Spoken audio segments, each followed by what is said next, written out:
This is Sunday Live with Jeff Koinange and Olive Barrows. And welcome to the very first Sunday in November.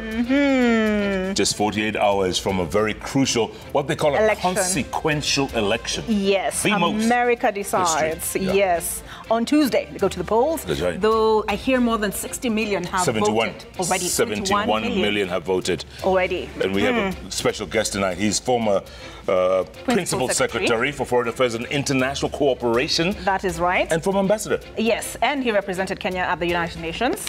Ambassador. My good friend, Macharia Kamau. He's going to be in the studio talking about the elections. Yes. And maybe... Trump or Kamala, and also what's happening. Yeah. It's tight. Around here. It's tight. It's tight. Neck and neck. Razor thin. You can use all kinds of adjectives. On a knife's edge. Hair's breadth. Yes, yes. We'll see. In the meantime, start tweeting at Koinange Jeff. At O Barrows at Citizen TV Kenya. The hashtag is Sunday Live. Sunday Live begins right now. Tonight.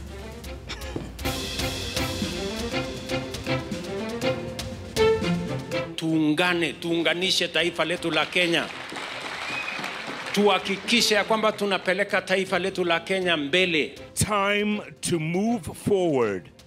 President William Ruto calls for unity among political class after weeks of impeachment battle.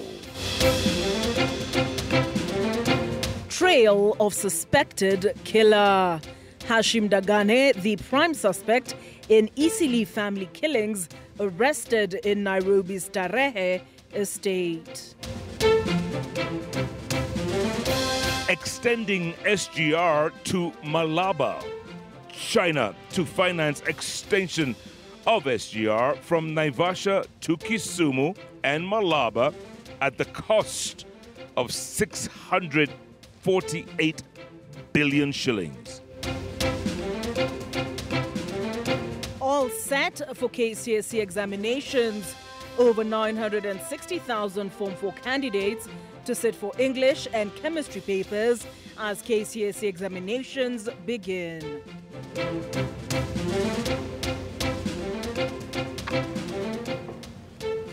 And welcome to the broadcast. Our sign language interpreter tonight is Yulanzale. Now, religious leaders are tonight calling on leaders to tone down what they term as high-octane politics and focus on the country's development. That's right. The Nairobi Diocese Catholic Archbishop Philip Anyolo has also challenged the three arms of government to be clear on their roles to avoid plunging the country into a constitutional crisis. That's right. The clergy has also condemned the government for introducing punitive tax measures. As you'll hear now from Safin Achieng Ouma, who details the clergy's Sunday sobriety plea. A section of the clergy have raised concern about the latest political developments in the country. While officiating a mass wedding of over 50 couples in Riara Catholic Diocese in Kiambu County, Nairobi Diocese Catholic Archbishop His Grace Philip Anyolo said that it is time for leaders to tone down on the high-octane politics. Kenyans are not happy about what is going on because the aspect of developing a country has been sidelined. It is so much of politics. And with Parliament's capacity to check the executive being put in question, coupled with concerns of attempt to undermine the judiciary, Anyolo challenged the three arms of government to be clear on their role. We need sobriety in the country, and we want politics also to take the rightful mood so that the executive arm is doing its proper work in relationship with the judiciary and even legislative, because it seems there's a lot of confusion there, and that one can breach the constitution of our country. At Pefa Church along Thika Road, Nairobi, Bishop John Okinda criticised President William Ruto's tax strategy, saying it is likely to plunge Kenyans further into poverty. Mapato ambayo yanapatikana katika kazi ikichukuliwa yote, wale wasiye na kazi hawataona fedha ikitembea katika jamhuri.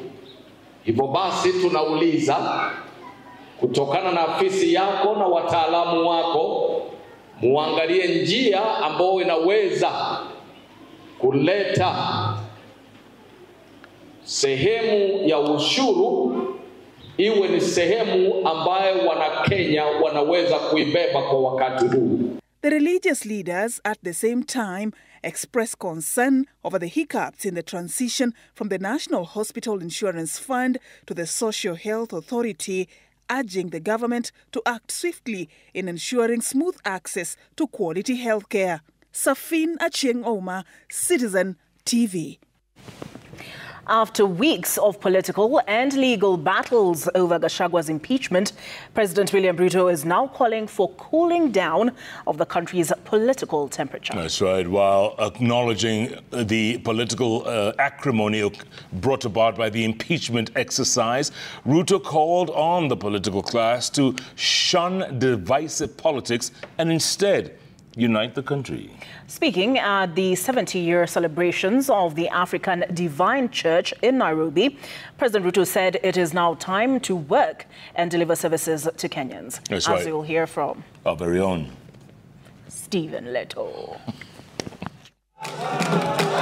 Few days after showing his estranged deputy the door and crowning Professor of Law Kithure Kindiki as the new office holder, President William Ruto was back to cool the country's political temperatures that seemed to have hit the fever pitch. The president called on leaders to put political differences behind them and focus on working for Kenyans. And I am confident that we are going to take this nation to the next level.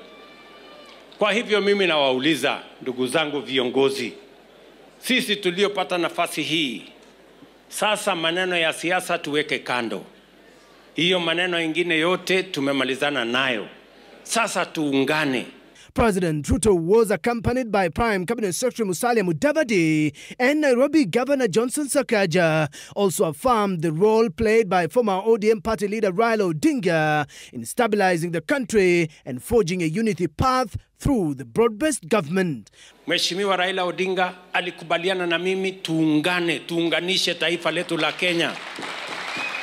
Tuhakikishe ya kwamba tunapeleka taifa letu la Kenya mbele bila ya kujali wewe ni wa siasa upande gani, wewe ni wa mrengo gani, kwa sababu katika manifesto ya Azimio ilikuwa housing. Manifesto ya Kenya Kwanza ilikuwa housing. Manifesto ya Azimio ilikuwa mambo ya afya. Manifesto ya Kenya Kwanza ilikuwa mambo ya afya. Sasa mbona tusiungane, tutekeleze yale yaliyoko katika manifesto yetu, tubadilishe Kenya. Prime Cabinet Secretary Musalia Mudavadi on his part called on the child to back the government in preaching peace and unity. Stability of a nation, the peace and security of a nation is paramount. We do not want to have a country where even going to church is a problem. Na kama sisi watu ODM na wajumbe ODM, kiongozi wetu mkuu wamekaa pamoja na watu wetu wengine wakaingia kwa serikali kufanya kazi. During the church service, the push to transit to the Social Health Insurance Fund also took center stage. Saizi mimi kama governor nitalipa 1% ya mshahara yangu ili iweze kushikilia wale ambao hawana hiyo 500. Ili kila mtu Kenya hii apate matibabu. Now that we have sworn in the deputy president, baadhi ya kazi ambazo utampea kwa IBEC ashikane na hawa magavana ili watusaidie kuelimisha Wakenya mambo ya Social Health Insurance Fund. Kwa sasa kupitia mfumo huu mpya, mambo ya bima ya afya itafikia kila Mkenya. Sio lazima ukuwe na kazi, sio lazima ukuwe na uwezo. Yule ambaye huna uwezo wa kulipa hiyo pesa ya SHIF, sasa serikali ya Kenya itakulipia. According to the executive, those opposed to the implementation of the Social Health Insurance Fund have been beneficiaries of the corrupt NHIF system. Mukiona hii kelele ambayo imekuwa, it is true we have to roll out faster.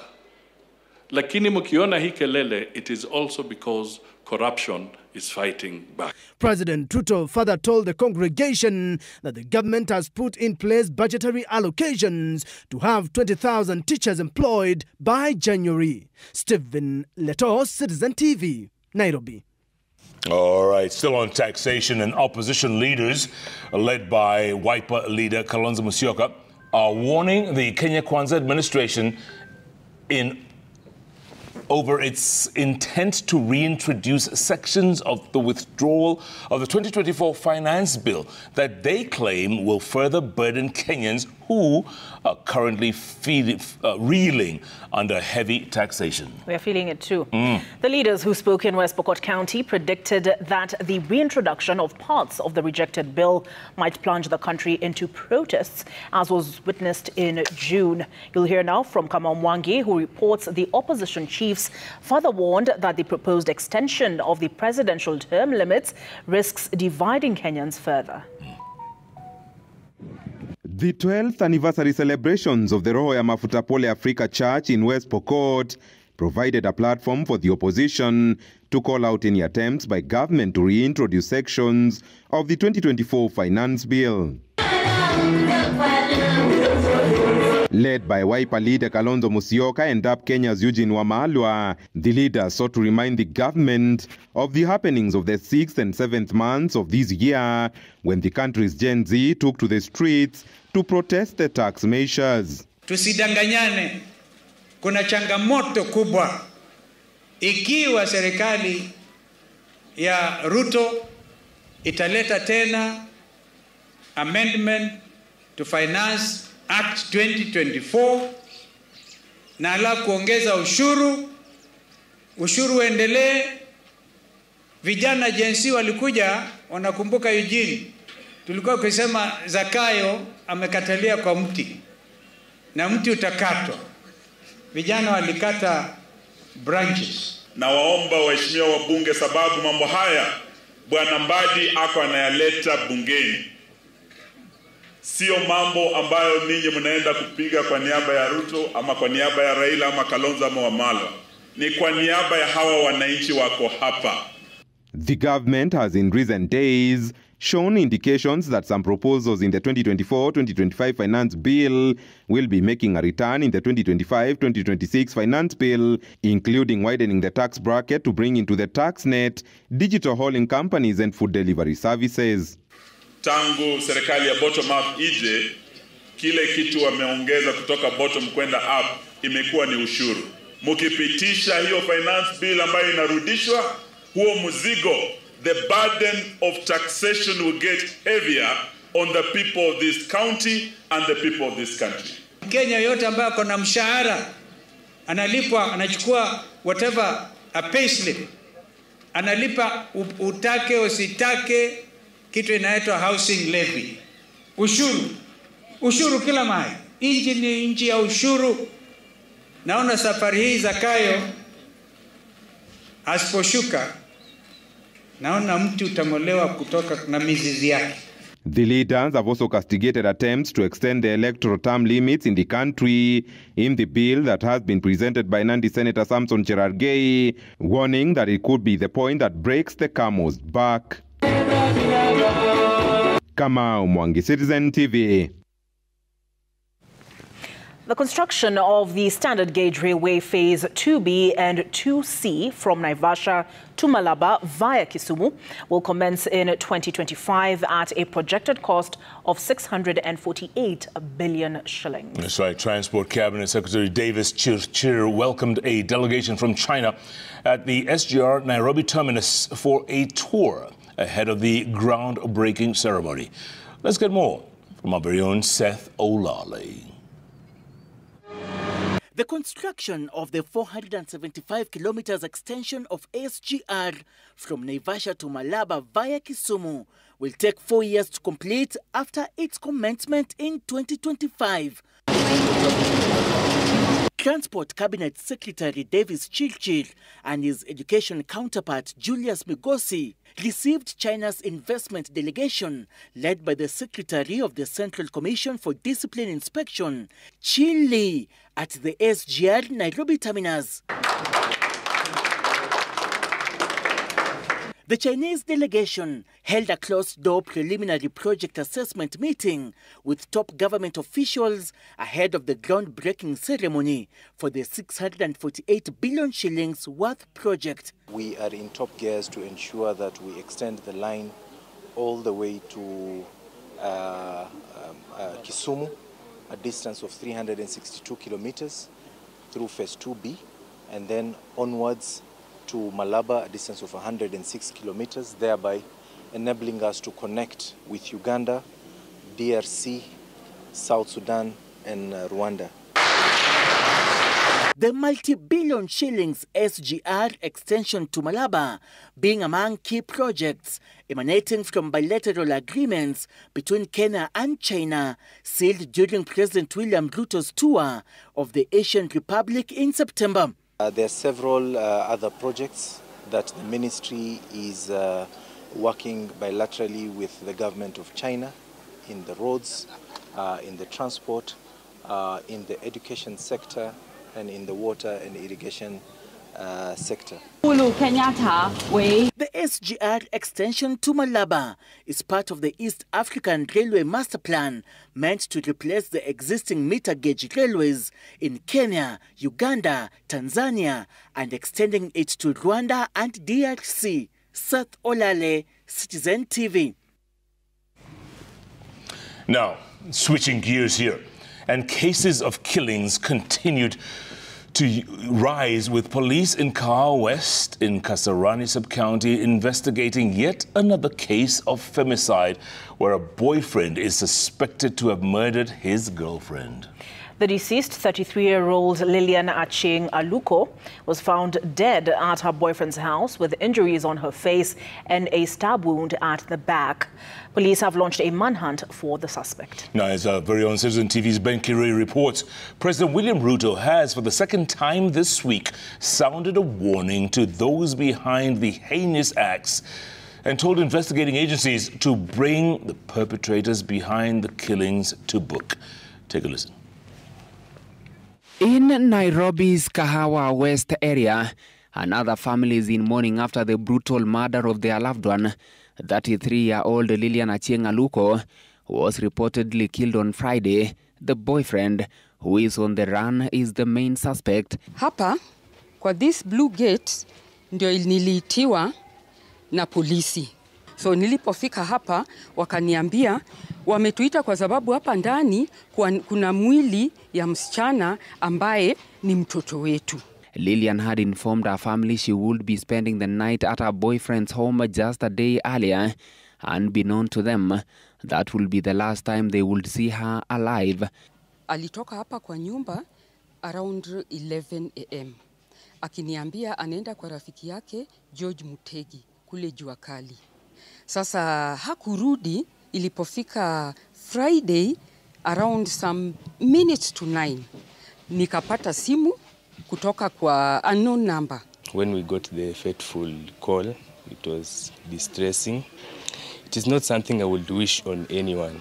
According to a police report, Lillian was found with visible facial injuries and a stab wound behind her right ear. The report indicates that the two had returned home after visiting a local entertainment joint. Soon after, neighbors reported hearing sounds of a violent altercation, but they were unable to intervene as the door was locked and the radio volume was loud. A knife, believed to be the murder weapon, was recovered at the scene. Suspect ambaye alikuwa kwa nyumba yake anaitwa George Mutegi hajashikwa. I've seen him. He has come to my house like twice. He's somebody I know. It sounds like a movie to you, seeing that I've seen past events, but I never imagined it would have happened to my own sister. Remember to rejoice, and again I say rejoice. In all your situations, remember that it does not change God's position. And that is how we start the show today. Lillian, a media personality at a local radio station, is described by her friends as bubbly and full of life, her bright spirit taken too soon. I'm heartbroken and devastated because her light has been taken too soon. What we just wish is justice for her. And we ask Kenyans to just pray for their Lucas family, because it's not something very easy to handle. She was presenting for Radio 44, a radio station that has been going on here in Kahawa West and 44, though it went down a little bit. So she was a presenter with that radio station, and she was a very good girl. So we have lost a very good girl in the hands of a person probably she really loved. President William Ruto has reaffirmed the government's commitment to combat violence against women, stating that both criminal and moral issues surrounding these crimes will be addressed. How can it be that our girls, the women of Kenya, that expect us to love them, that now they are dying in the hands of men? We have a criminal problem and we have a moral problem. We need to address both of them. Tunataka kuona the perpetrators of femicide brought to book. Any other life lost is one life too many, and we cannot afford that. The murder of Lillian Achieng is the latest incident in a troubling rise in femicide cases in the country, highlighting a deep-rooted issue that demands urgent attention. Ben Kirui, Citizen TV, Kahawa West, Nairobi County. The family of Lucy Wambui Ng'ang'a, who tragically died following plastic surgery, is now demanding justice from the hospital involved. Now, they say the body by design is to blame for the negligence leading to her death. An autopsy revealed that Lucy died because of severe infections and multiple holes in her intestines. Let's get more from our very own Francis Odie. In Nairobi's Lavington estate, Lucy Wambui Ng'ang'a's family is preparing for her burial while demanding justice, claiming her death resulted from a cosmetic procedure gone wrong. Walikuwa nasema maneno ya kifua na already huku kwa tumbo kula alikuwa memdunga huku, walikuwa medunga this size mali hata chupa inaweza ingia. Cho ilikuwa natoka, hata alikuwa nanuka sana. Na cho ilikuwa natokea hiyo mashimo. Nikawauliza, where is my wife? Anatoa cho na ananuka. Wakasema ni part of healing. The government has shut down the cosmetic clinic pending investigations, with autopsy showing the late Wambui's stomach contained about 50 milliliters of dark fluid. Vile walifanya wakati waliona ako critically ill, wakamwambia ende nyumbani na wakafunga hospitali. Wakati alifika nyumbani alikaa less than 10 minutes, akakuwa mgonjwa sana. Tukamrudisha huko, tukakuta already wamefunga. Tulikuta tu watchmen. Documents seen by Citizen TV show that Body by Design is a spa that was registered in 2022. It operates under Omnicare Medical Limited that was registered in 2017 and was licensed as a level 4 counseling center. When you approach Body by Design for certain services to be rendered, you then are asked to make a payment to another company called Omnicare Medical Limited. The beauty clinic that has moved to court to challenge its closure claims Lucy had breathing issues and chest pains, contradicting the government pathologist's autopsy. The following morning, kama saa moja, bibi akanipigia simu. Akaniambia she's feeling very bad. Akaniambia kikufa nimwangalie watoto wake vile angetaka tumwangalie sisi wawili vile tulikuwa.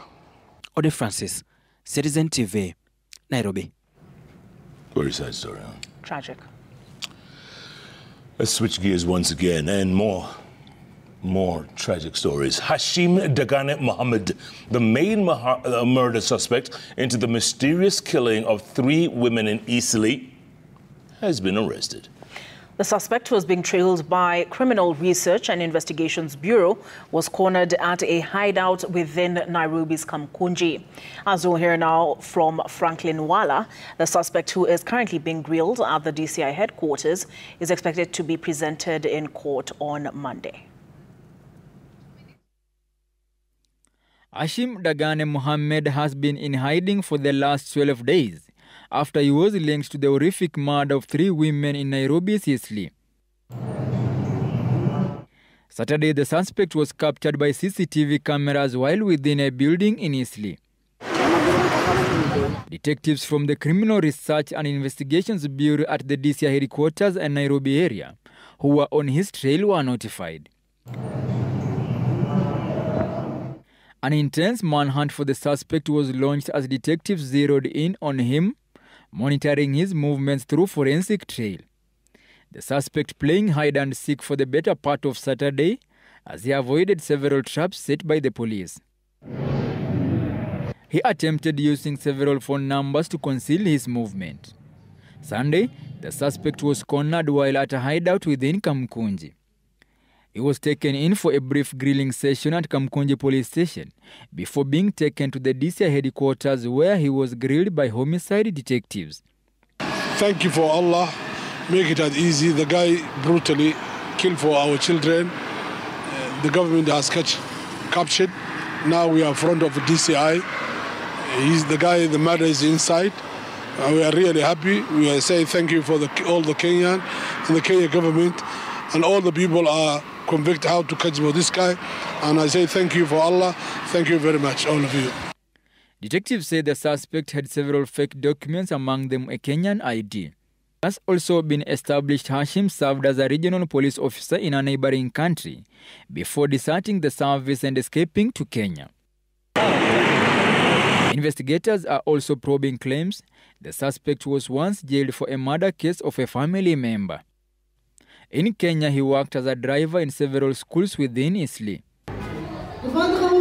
Investigations placed him at the center of abduction and subsequent murder of 3 family members in Eastleigh. Those who were killed were Amina Abdirashid, Nusaiba Abdi and Waris Daudi. Their bodies were discovered in different locations within Nairobi and Machakos. Franklin Wala, Citizen TV. More such stories coming up, huh? I can't believe it. Goodness. I wonder what's behind the uptick. Got to get to the bottom of that. Should we switch gears? Yes, and over 950,000 students are set to begin writing the Kenya Certificate of Secondary School exams tomorrow. The candidates are set to sit English and chemistry papers on the first day of the national examination.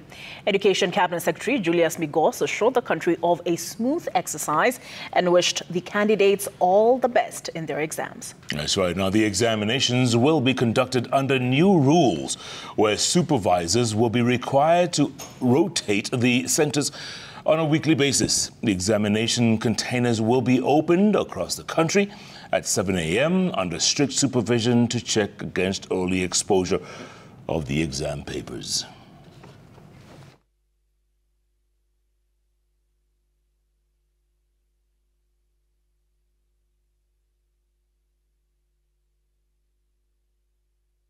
All right, on that note, we're going to take our first break here on Sunday Live. As we wish the candidates every success. Absolutely.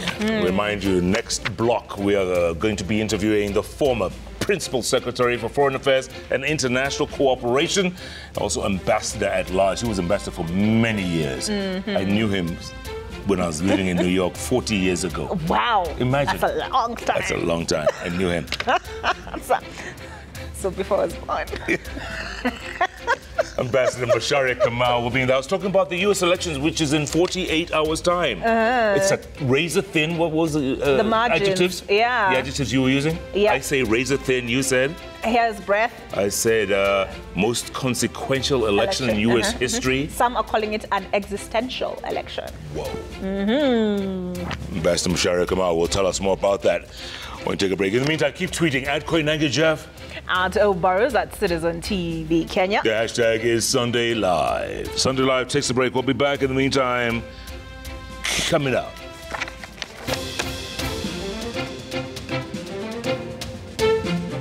countdown to U.S. elections, the Trump and Harris dead heat race, and what it means for Kenya. As a parent,